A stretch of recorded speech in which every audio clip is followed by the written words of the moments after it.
د 1940 د ژمي په سهار کې د اروپا په یخو اسمانونو کې د جنګي الوتکو جګړه روانه وه.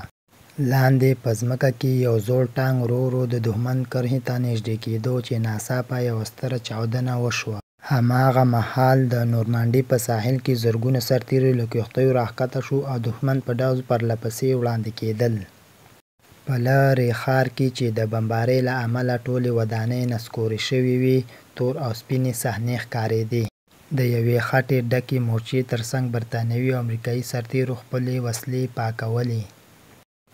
په ختیځ کې د جرمني ټانکونو د واورې له ځنګل څخه تېرېدل. په لندن کې بیا د شپې لخوا خلک د بمبارۍ په مهال په تیارو کې پټ وو او یوازې د الوتکو غږونه اورېدل کېدل. په سمندر کې د جګړې بېړۍ یو پر بل پسې د توپونو ډزې کولې او اسمان څنډو ته ختل. د جګړې بله خوا پراشوټ لرونکي سرتېري د الوتکو لخوا راښکته کېدل او د مرمیو او د دښمن د مرمیو لاندې رارسېدل. په لندن کې د برلین د جګړې وروسته د شوروي سرتېرو یو سور بیرغ پر سر ودرولو چې یوه خیمه کې ټپیان سرتېرو درملنه کېده. ښارونه لکه برلین یوازې د خټو او کنډوالو په څېر شوي وو.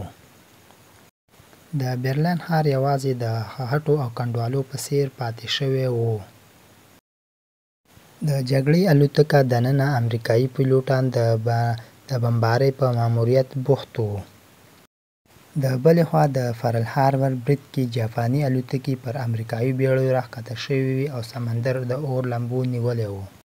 په یوه بله صحنه کې جګړه کې نیول شوي اسیران د وسلوالو ساتونکو تر څارنې لاندې روان وو. د جګړې په سختو ورځو کې یو کوچنی د فلیټ پخلنځي د یخنۍ په منځ کې د سرتېرو ته ډوډۍ پخوله.